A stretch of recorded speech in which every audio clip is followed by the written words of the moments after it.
عبيت ولدنا خمسلو كلو تايلوم يمسلو كتكيد كلخا زعنقفكا امني كتملس كلخاون اندحر عنقفوكا اتامن زي كونه طفاتنياس نسخا امني لوم يمسلو حقهم مخنياتهم كتكيد كلخا مجمرتا عنقفكا كلو كاو ختمار نيركا دقيم كاتملس كلخا نخي عنقفكا زخونه تمرتختوسد نيركا وي نتامن خافت بوتو ختلغسو نيركا وي دما منقد خا قيركا كتغعز نيركا مالتي كاب علتات حدا معلتي حدا بروفيسور نتمهارو انامهارهم نالو كمزي لي حاتم حانت برجوك يمصمو شعو كساف فرقا ما يغبرلا مو كمزي يرحزا كمزي يرمس حزات هاي لي حاتم نايزا برجوكو زي اخودت كندي زي اكل يمسلوكم يبلو شعو اتم تمهارو دما كلهم نناي وعلم جمت يهو شعو جن اتي بروفيسور انتاي لي يمليسلهم اذا برچقو زيا منالوات ناي وعلاس توسنه خبدت كيلو يخلي ነገር ግን اتزعابه خبدتا بتانايتا برچقونا بتنايتي افتا برچقو زلو ماي زيكونه زوسنسي نخندي زاكل غيزي حيزيا صنيحه بزول ايو زوسن يلو ازو مالت نابنت نزا برچقو زيا ن 5 دقيقه كمز غير اندحر حيزيا منالوات منم عينت كبدت زيك سمعني خليو سيمبل زخونه خبدت كسمعني خلي منم زيك مسلني خلي ነገር ግን نفرق ساعات كمز غير حيزيا اندحر صنيحه مخبات كجمرة نتخليا ملو معلت خنجي أجير حزيا عند حرصاني حي إيدي بملؤ دنزيزو كابت أموجك خون يخليو سلازي 5 دقيقة حزيان ملو معلت حزيا وعلن إذا برجكو زيا كودتا تماسا سالو نجرجن ملو معلت حزيا سلازو على الكترح إيدي شوا خون يخلي كمون بدعم قدنزز كابت أموزاي كخون يخليو إلو يملسلهم مالتيو حجي إذا زانتازي أنا متى علي لكم مسلكم ناي فيديو نار استخدم أخو مو كاب ناي حلو فيوت كا تاريخ اسرويت بخمي توص زبل حجي حلف تاريخكم نمجمرتا غيزيتات افتناي مجمرتا ورحي حيسكم مخصن حكلكم منالبات منم زيك مسلكم يخليو ነገር ግን نعوارح نعامتات مساخم صنيحو مالت امركم شفا ناغورنا امركم بقى خاوطم وصا ناغورو كم زخيد نختردو سلازدلي حجي اوز بدن بختردو زلكم حدث بقى حلف تاريخو بتعمي نصوح منم عينت ان كان زيول حلف تاريخ زلو وسب بتعمو وحدي كل يغلي جن بتعمو وحدي سلازي مبزحتنا ويدما دارغا كلاتنا نبال دق سبات حلف تاريخنا زخونه ان كان زلو ويدما نعنا تمليسنا كنحاسو كلنا دس يبلنا حلف تاريخ زلنا سباتينا سون سخي اكل دما اتزحلف حماق زبال هيو تاريخنا نتي مصاينا كبالاش ولنا كلو او هيوتنا عنوتي مص مالتي مغنياتم بوزحتو سب زنبر او حلف تاريخي مصا زحسب سبزي بطعم وحدي بقى ات حلف تاريخو ايو اسيرو زحزو سلازي مبزحتنا سبات او حلف تاريخنا تاسيرنا ننبر اندحر حالينا نتمصا هيوتنا بغزا فقادنا نبالاشو سلازلنا كافتنا يحلف هيوتنا اسر بيت ناي جدن كنوص علنا مالتي سلازي نخومو دما اتم او حلف هيوتكم تاسيركم تنورو زلكم سبات نعاكم زخون فتون زخونه مدحاني تحيزلكم مصيلغو ازرمات ايو كاب حلف هيوتكم ملو بملو كتلاققلو تخولو كاب حلف هيوتكم تلاقيكم نت مصا هيوتكم نت ناي حج هيوتكم طرح ملو تخرتكم غيركم نختحاسو زحجزكم شمونت نطبታት حيزلكم مصيلو سلازي ازوم حجز نغركم شمونت نطبታት بتخكل اداميسكم اندحر تغيركمم رغص ايه كافت زنبره حلف هيوتكم 100% تلاقيكم نمصا هيوتكم راح محساب كم تجمروا ማለት ስለዚህ ሕጂ ኣብ አንከለኹ ቀድሚቶም 8 ነጥብታት ምዝራበይ ሓንቲ ኣብነት ክውስኸሉ ሓደ ሽፈር ንድሕሪት እናርአየ ንቅድሚት ክጓዓዘ ይኽእል ንድሕሪት እናርአየ ንስተወሰነ ደቃይቅ ነታ መኪና ምግናሕ እንድሕር ጀሚሩ ድሕሪ ዝተወሰነ ደቃይቅ ነውሶም እንታይ ይረኽባ ኣብ ገደል ወይ ድማ ምዝኾነ እምነ ተጋጭው ክረኽባ እዩ ወይ ሞይቱ ወይ ዝኾነ ሓደጋ በፅሒዎ ክረኽባ እዩ ነውሶ ማለት እዩ ስለዚህ ህይወትና ንድሕሪት እናርአና ከነጓዓዛ ኣይንኽእልን ስፔሻሊ ኣብ ዓወት ክንመጽሕ በቃ ጥዕንኡ ዝሓለወ ህይወት ክንመርሕ ንደልዲ እንድሕር ኮይና ግዴታ እቲ ናይ ድሕሪት ዘሎ ገዲፍና ንቅድሚት ምርኣይ ከድልየና እዩ ማለት እዩ ምናልባት ናይ ድሕሪት ክንርኢ እንድሕር ኮይና ኳስ ክንደየናይ ዝኣክል መንገዲ ተጓዒዝና ንምፍላጥ ዳኣምበር ንድሕሪት እናርአና ንቅድሚት ንኾነጓዓዞ ኣይንኽእልን ማለት ስለዚህ ናፍቶም 8 ነጥብታት ከብለኩም ከም ዝወልኩም ነዚ ቪድዮ መጀመርታ ላይክ ምግባር ጀምሮ ከምኡ ክሳብ መወዳእታ ምሳይ ጽንሑ ሰናይ ምክትታል ኦኬ ሰብቕታ ናፍቲ ጉዳይና ክንሓልፍ ከለና እቲ ናይ መጀመርታ ካብ ሕሉፍ ቃንዛኻ ወይ ድማ ካብ ናይ ሕሉፍ ህይወትካ ማእሰርቲ ክትወፅእ እንድሕር ደሊኻ እቲ ናይ መጀመርታ ስጉምቲ እንታይ እዩ ንሕሉፍካ ኣሜን ኢልካ ምቕባል ጥራሕ እዩ ሕጂ ኣብዚኣ ልቢ ኢልኩም ኣዳምፁኒ ብዙሓት ሰባት ኣብ ናይ ሕሉፍ ህይወቶም ተኣሲሮም ዝነብሩ ንምንታይ እዩ እቲ ሕሉፍ ህይወቶም ክቕበልዎ ስለ ዘይደለዩ እዩ ንምንታይ ከምዚ ተፈጢሩ ንምንታይ ፍቅረኛይ ጠሊማትን ንምንታይ ከምዚ ችግር ኣጋጢሙኒ ብዝብል ሕቶ ነኦምሮኦም ስለዘዋጥርዎ ክሳብ ሕጂ ኣፍቲ ዝሓለፈ ህይወቶም ተኣሲሮም ንኽነብሩ ይገብሮም ማለት እዩ ስለዚ እቲ ናይ መጀመርታ ፍቱን ዝኾነ መድሓኒት ክኸውን ዝኽእል እንታይ እዩ ነቲ ዝሓለፈ ህይወትካ ኣሜን ኢልካ ምቕባል እዩ ኦኬ እንኳዕ ተፈጠረ በቃ ንፅቡቆ እዩ ኩሉ ነገር ዝፍጠር ብምኽንያት እዩ ብዘይ ምኽንያት ዝኾነ ይኹን ችግር ከጋጥመካ ኣይኽእልን ዝኾነ ይኹን ችግር እንድሕር ኣጋጢሙካ ንዝኾነ ይኹን ዓብይ ዝኾነ ውህብቶ ንኸዳልወካ ስለዝደለየ ፈጣሪ እዩ ኣብ ዝኾነ ችግር ምናልባት ንነብስካ ከቐምጣ ዝኽእል ማለት እዩ ምክንያቱም እቲ ኣብ መጻኢኻ ዝወሃበካ ዓብይ ውህብቶ ናትካ ጥንካረ ዝሓትት ክኸውን ይኽእል እዩ ስለዚ በታ መጀመርታ ዘጋጠመትካ ችግር ሓሊፍካ ማለት ነታ ችግር ንሳ ሓሊፍካ ያ ማለት ጥንካረ ወሲኽካ ሓሊፍካ ኣለኻ ማለት ስለዚ ነታ ቅድሚትካ ዘላ ዓባይ ውህብቶ ንኽትሕዛ ሲምፕል ይኸውን ኣሎ ምክንያቱም ጠንካራ ኮይንካ ከይድካ ስለዘለኻ ማለት ስለዚ ዝኾነ ይኹን ነገር ዝፍጠር ብምኽንያት እዩ ኢልካ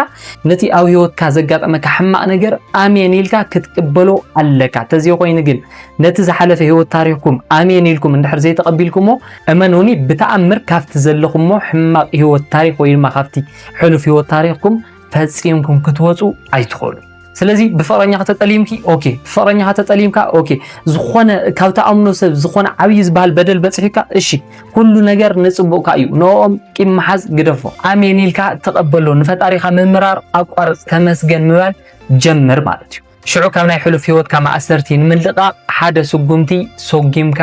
ኣለኻ ማለት እዩ ኦኬ ናፍቲ ካልኣይ ነጥቢ ክንሓልፍ ከለና ድማ ንገዛ ርእስኻ ይቕሬታ ምሕታት እዩ ሕጂ ኣብ ሕሉፍ ህይወትካ ትነብር ብክልተ ነገራት እዩ ብዝበለፀ እቲ ሓደ በዲልካ ብፀፀት ኣብ ሕሉፍ ህይወትካ ተኣሲርካ ክትነብር ትኽእል ኢኻ ወይ ድማ ዓቕሳ ተሰሚዒካ ኣብ ሕሉፍ ህይወትካ ተኣሲርካ ክትነብር ትኽእል ኢኻ እቲ ካልኣይ ድማ ሰባት በዲሎምካ ንምንታይ በዲሎምኒ እናበልካ ኣብ ምንሳሕ ወይ ድማ ከም ዝተዝገብር ነይረኩ ኣይመወደሉንን ወይ ድማ ኣነ ፅቡቕ እናገበርኩሎም ንምንታይ በዲሎም ንገለ እናበልካ ኣብ ሕሉፍ ታሪኽካ እውን ክትነብር ትኽእል ኢኻ ማለት እዩ ስለዚ እቲ ካልኣይ ስጉምቲ ዝኸውን እንታይ እዩ ምናልባት ንስኻ ንሰባት በዲልካ ክትከውን ስለትኽእል ስለዝበደልካ ድማ ኣብ ሕሉፍ ህይወትካ ትነብር ክትህሉ ስለትኽእል መጀመርታ ንባዕልኻ ይቕሬታ ሕተት በቃ ይቕሬታ ግበረላ ነብስኻ النفس خايته تشنقا نمنتا خمز غيره كم تزغبر نيركو خمز يمتفطر مجمرتا خمز يمغوركو غلغل نالكا لنفس خا ايته تشنقا مغنياتهم كاب برچقو فسسه ماي مليسكا اتماي حفيسكا نفط برچقو خطئتو ايتقلن اوريدي فسيسو ስለዚህ ንነብስኻ ስለስተቀየምካያ ንነብስኻ ስለዝወቀስካያ ዝፍጠር ሓድሽ ነገር ስለዘየለ እቲ ዘለካ እንኮ መማረጽ እንታይ እዩ ንነብስኻ ይቕሬታ ምግባር ስለዚህ እቲ ካልኣይ ስጉምታ ይኾነሎ ንነብስኹም ይቕሬታ ምባል ፍቶ በቃ ንነብስኹም ይቕሬታ ጌርኩም ነብስኹም እጥቅን ምሕጅ ዝሰርሕቶ ስሕተት ኣብ መጻኢ ህይወትኩም ንከይት ደግሞ ጥራሕ ይኹም ክትንቀው ዘለኩም በቲ ዝሓለፈ ንነብስኹም መውቃስ ገዲፍኩም ንነብስኹም ይቕሬታ ምሕታት ክትለምዱ ኣለኩም ማለት ስለዚህ እቲ ካልኣይ ነጥቢ እዚኣ ትመስል ኦኬ ናፍቲ ሳልሳይ ነጥቢ ክንሓልፍ ከለና ድማ ካብ ተሞክሮ ትምህርቲ ምውሳድ ካብቲ ዝሓለፈ ህይወትኩም ክትመሃሩ ምጽዓር حجي أنوزي اتزعبي مخرق هوكم زخيل أو هيوتكم كاو زقاطمكم تشجرات كاو كلهم كاو حدهم كاو نمنتاي كم استفتيرو مالسي كاف تستفتر تشجر سخونة تمرت نخاتو سوق تسعر له مخنياتهم أو هيوتنا زقاطمنا كلهم تشجرات حدهم تشجرات نخن مهار لهم يوم برسيلهم كبرتوا العالم ويرمان عنا نقول زموس تشجرات يخون كافتم تشجرات نسوم تماهيرنا حدش هيوت ناخذ مسرت تعيز غنا دس الهيوت ناخذ مسرت زحجزنا يومتم تشجرات ازوجين سخون معزي كافتم زقاطمو خا تشجرات تمرت موسى تخيل اندحر كوين كاي تزي خوين ግን ኣብነት ዓበይቲ ወለድና ክምስሉ ከለው ታይሎም ይመስሉ ክትከይድ ከለኻ ዝዕንቀፈካ እምኒ ክትምለስ ከለኻ እውን እንድሕር ዕንቂፉካ እቲ እምኒ ዘይኮነ ጥፋተኛስ ንስኻ ኢኻ እምኒ ኢሎም ይመስሉ حقهم مخنياتهم كتكيد كلها مجمرتا عنقفكا كلو كاو ختمار نيركا دقيم كاتملس كلها نخي عنقفكا زخونات مرت خطوسر نيركا وي نت من خفت بوت خطلغسو نيركا وي دما منقد قيركا كتغعز نيركا معناتي بزخونه ግን እታ ሳልሳይት ነጥብታይ ትኾነላ ካብ ዘጋጥሙኻ ችግራት ትምህርት መውሳድ ክትክእል ኣለካ ትምህርት ክትወስድ ኣለካ ማለት እዩ ኦኬ ናፍትራው ዓይነት ክንሓልፍ ከለና ድማ ምርሕ ሓቂ ካብ መን ኢኻ ክትራሓቅ ካብ ሕሉፍ ህይወትካ ንስቲ ሕሉፍ ህይወትካ ዘቀራርቡኻ ነገራት ካብ ህይወትካ ከተርሕቆም ኣለካ ሕጂ ንኣብነት ንስኺ ኣብ ናይ ዝሓለፈ ፍቅረኛ ህይወት ታሪኽ ትነብር እንድሕር ሃሊኺ ብተረጋጋሚ ሕጂ እውን ዓመት ክልተ ዓመት ጌርክ ነገር ግን እቲ ዝሓለፈ ፍቅረኛ ኩሉ ግዜ ዝዝከረክ እንድሕር ኮይኑ ምናልባት ንኡ ዘዘክሩኺ ነገራት ኣብ ቀረባ ክኸይሉ ፎቶኡ ክኸውን ይኽእል እዩ ትራኸብሉ ዝነበርኩም ቦታ ክኸውን ይኽእል እዩ ገዛኹም ክኸውን ይኽእል እዩ ኮታስ ዝኾነ ይኹን ነገር ኣብ ቀረባ እንድሕር ሃልዮም ብዝኻልክዮ መጠን ነቶም ነገራት ንሶም መርሓቕ እውን ሓደ ስጉምቲ እዩ ሓደ ካብቲ ሕሉፍ ህይወት ታሪኽካ ንምውፃእ ትወስዶ ስጉምቲ እዩ ማለት እዩ ስለዚ ብሓፂሩ ነቲ ሕሉፍ ህይወትኩም ከዘክሩኩም ዝኽእሉ ነገራት ምናልባት ኣብ ቀረባኩም እንድሕር ሃልዮም ነቶም ነገራት ንሶም ካብ ህይወትኩም መርሓቕ ወሳኒ ነገር ይኸውን ኣሎ ማለት እዩ ኦኬ ናፍቲ ሓምሻይ ነጥብ ክንሓልፍ ከለና ድማ ኣብ ህሉ ግዜ ምንባር እዩ እዚ ማለት ኣብቲ ሕጂ ዘለኻዮ ግዜ ምንባር እዩ ትማሊ ሓሊፋ እያ ሎማዓንቲ ድማ ሎማዓንቲ እያ ሎማዓንቲ ብኣግባቡ ክትነብር ኣለካ ሎማዓንቲ ብኣግባቡ ነቢርካ ድማ ንፅባሕ ብተስፋ ክትፅበይ ኣለካ ማለት እዩ ስለዚ እቲ ኣብ ህሉ ግዜ ምንባር ማለት ኣብ ሎማዓንቲ ምንባር እዩ ሎማዓንቲ ብኣግባቡ ነበራ ብዛዕባ ዝሓለፈ ሓሲብካ ዝኾነ ይኹን ነገር ጌርካ ትነሶ ነገር የለን ኦረድ ሓሊፍ ትማሊ በቃ ፓስቲ ሓሊፋ ምንም ክትገብር ኣይትኽእልን ሶን ሎማዓንቲ ብኣግባቡ ንበር ንፅባሕ ድማ ብተስፋ ተፀብሕ ኢናፍ ኦኬ ናፍቲ ሻድሻይ ነጥብ ክንሓልፍ ከለና ድማ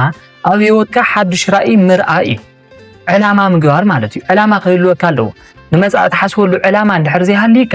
ኣብቲ ሕሉፍ ህይወትካ ንኽትነብር ግዴታ እዩ ተዚይ ኮይኑ ግን ንመፃኢ ዓብይ ዝኾነ ራእይ ዕላማ እንድሕር ሃልይካ ግን ነቲ ሕሉፍ ዝኾነ ህይወትካ ንኽትሓስብ ግዜ ትረክብን ምክንያቱም ሓሳብካ እንታይ እዩ ዝኸውን ኣብቲ ናይ መፃኢ ራእይኻ እዩ ዝኸውን ኣብቲ ናይ መፃኢ ዕላማኻ እዩ ዝኸውን ስለዚ ኣብ ሕሉፍ ታሪኹ ዝነብር ሰብ እቲ ዝወስዶ ሻድሻይ ስጉምቲ እንታይ እዩ ዕላማ መሓዝ እዩ ንመፃኢ ህይወትካ ዓብይ ዝኾነ ራእይ ምርኣይ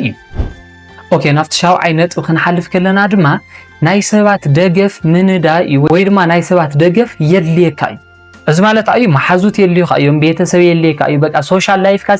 ሓሪፍ ክኸውን ኣለዎ ካብቲ ናይ ሕሉፍ እስሬት ክትወፅእ እንድሕር ኮንካ ነገር ግን ብጣዕሚ ከቢድ ዝበሃል ናይ ሕሉፍ እስሬት ኣጋጢሙካ ንበል ሽዑ እንደገና ንሱ ኸይኣክል በይንኻ ትቕመጥ እንድሕር ኮንካ በቃ ካብ ሰባት ተገሊልካ ርሒቕካ ትነብር እንድሕር ኮንካ ካብቲ ሕሉፍ ህይወትካ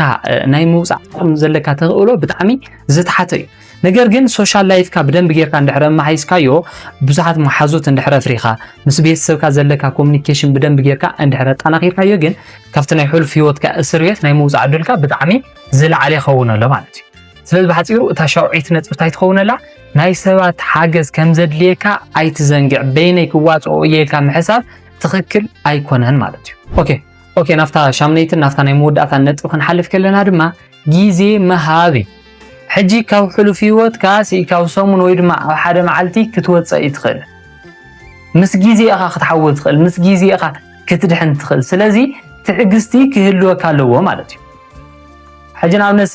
ቅድሚ ወርሒ ምስ ፍቅረኛኻ እንድሕር ተባኢስካ ወይ ድማ ቅድሚ ወርሒ ምስ ፍቅረኛኻ እንድሕር ተባኢስኪ ኣብ ወርሒ ውሽጢ ኮምፕሊትሊ እቲ ዝሓለፈ ህይወትካ ክትርስዖ ወይ ድማ እቲ ዝሓለፈ ህይወት ክትርስዕዮ ማለት ኣይኮነን እቶም ቅድሚ ዛነጥብ እዚኣ ዝነገርኩም ሸውዓተ ነገራት ብደንቢ እናተገበርኩሞም ፀንሑ ሽዑ ንሶም እናተገበርኩሞም ብዝኸድኩም ቁፅሪ ትዕግስቲ እናገበርኩም ብዝኸድኩም ቁፅሪ ኢኹም ክትሓውዩ ትኽእሉ እምበር ስኢልካ ኮምፕሊትሊ ኣብ ዝሓፀረ ግዜ ካብ ሕሉፍ ህይወትካ ክትላቀቕ ኣይትኽእልን ማለት ስለዚ ግዜ ከም ዘድልዮ እውን ክትዝንግዑ የብልኩምን ስለዚ እዞም ሕጂ ዝነገርኩም 8 ነጥብታት ብትኽክል ኣብ ህይወትኩም እንድሕር ተግቢርኩሞም ከምቲ መጀመርታ ዝበልኩም ካብ ሕሉፍ ህይወትኩም ኮምፕሊትሊ ሙሉእ ብሙሉእ ምልቓቕ ትኽእሉ ኢኹም ማለት ሶ ናይ ሎማዓንቲ ዝነበረስ መደብ እዚኣ ትመስል ነዛ ቪድዮ እንድሕር ፈቲኹማ ላይክ ምግባር ከይትርስዑ ከምኡ ነቲ ቻነል ሓደሽ ሰባት እንተረኣሊኹም ሳብስክራይብ ብምግባር ናትና ቤተሰብ ምዃን ትኽእሉ ኢኹም ሶ ክሳብ ብኻልእ መደብ ዝምለስ ቻው ሰሰናይ ንኣኹም